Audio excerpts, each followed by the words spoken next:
प्रिय बंधुगण माटीर स्वर तरफ आपण मानक अभिनंदन शुभेच्छा नमस्कार। मो गाँ साहित्य स्वर कार्यक्रम आज एक कविता साबत माँ। बंधुगण आपण माने जानती आम समाज रे जड़े माँ प्रति विशेषकर साबत माँ मान प्रति जो विचारधारा थाए, जो मानसिकता सामाजिक विचार ताको अनेक समय दुख दे थाए एवं से चेष्टा करि थाए समाज रे विचार दूर करिबा पाई एवं मार संपूर्ण दायित्व निर्वाह करिबा पाई से भली एक चरित्र को नहीं गोटे वास्तव घटनावली को नहीं साबत माँ कविता आपण मानक पाखरे माटीर स्वर तरफ आम उपस्थापन करने को जाऊँ मो गाँ साहित्य स्वर कार्यक्रम यही साबत माँ गीतटी रचना करिछंती सामाजिक कर्मी माटीर स्वर सदस्य श्रीजुक्त प्रकाश मंडल। आपको उपस्थापन करने को जाउछंती माटीर स्वर युव प्रतिभा पल्ली प्रतिभा श्रीनिवास राणा। कविता साबत माँ। नहीं যৌতুক बापा मन दुख आमे पांच भाई भौणी मुही थिली बड़ गोटे कान जड़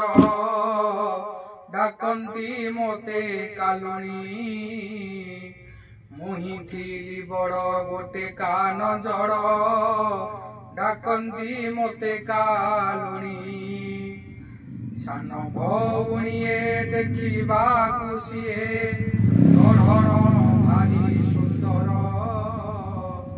सान भौणीए देखा खुशीए गढ़ण भारी सुंदर बड़ गले सीना सान माने जीवे बापा चिंतारे अस्थिर बड़ गले सीना सान माने जीवे बापा चिंतारे अस्थिर गाँ लोके कहती हईरे बिरंची देखा जाऊ नहीं तोते झियो घियो किछि जानी पारु नाहु बासिब सारा जगते झियो घियो किछि जानी पारु नाहु बासिब सारा जगते देखी होड़ा बुढ़ा छोटा किंबा जोड़ा देखी होड़ा बुढ़ा छोटा किंबा जोड़ा करी दे झियो को विदा लाउ को खारो को बुढ़ा की कहिबू पुओ परा सुना मुंडा लाउ को खारो को बुढ़ा की कहिबू पुओ परा सुना मुंडा नागियो नागिरे कले तू बुझिबू मुहरे बोलिबे कला कलंक को बही मुंडरे मुंडेई रसिबे बांधिबू गला कलंक को बही मुंडरे मुंडेई रसिरे बांधिबू गला गाँ लोक कथा शुणिबा पा चिंता मुंडे पड़िला चड़क यही समय रे लई गाँ मध्यस्त्री पहुँचिले बेधड़क यही समय रे लई गाँ मध्यस्त्री पहुँचिले बेधड़क हईरे बिरंची शुणु गोटे कथा मो कथा को करिबू हेज आम गाँ बरजू प्रधान पुओ पठाई मते आज आम गाँ बरजू प्रधान पुओ पठाई मते आज बाहा होइथिला 7 वर्ष गला हेला मन मनांतर दुई पिला छाड़ी चारी गला स्त्री दुई पिला छाड़ी चाली गला स्त्री घर तार नार खार ପିଲା ଛାଡ଼ି ଚାଲିଗଲା ସ୍ତ୍ରୀ ଘର ତାର ନାର ଖାର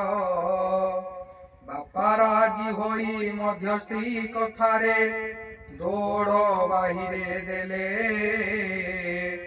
ଇଚ୍ଛା ନଥିଲେ ବି ନାହିଁ ଯୌତୁକ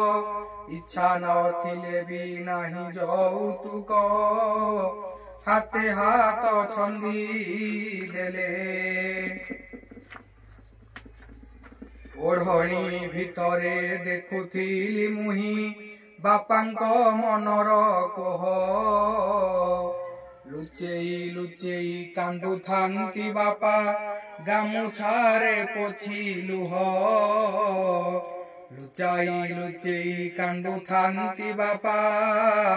ଗାମୁଛାରେ ପୋଛି ଲୁହ ଏରୁଣ୍ଡିରେ ପାଦ ଦେଉନ ଦେଉଣୁ ଜେଜେ ଶାଶୁ ମୋର ଆସି ସାନ ପୁଅଟାକୁ କୋଳରେ ମୋ ଦେଇ ପାଖରେ ପଡ଼ିଲା ବସି ସାନ ପୁଅଟାକୁ କୋଳରେ ମୋ ଦେଇ ପାଖରେ ପଡ଼ିଲା ବସି ସ୍ୱାମୀ ପ୍ରେମ କଣ ଜାଣୁନ ଜାଣୁନୁ ଯାଉ ଯାଉ ହେଲି ମା ପିଲାଙ୍କ ମୁଣ୍ଡରେ ତେଲ ନ ଲାଗିଲେ କହିବେ ସାବତ ମା ପିଲାଙ୍କ ମୁଣ୍ଡରେ ତେଲ ନ ଲାଗିଲେ କହିବେ ସାବତ ମା ଦୁଇ ଛୁଆ ଧରି ସ୍ୱାମୀଙ୍କ ପାଖରେ କଟିଯାଏ କେତେ ରାତି ସ୍ୱାମୀ ସୁଖ କଣ ବୁଝି ମୁଁ ପାରିନି ଲୁହ ମୁହଁ ଦିନ ରାତି ସ୍ୱାମୀ ସୁଖ କଣ ବୁଝି ମୁଁ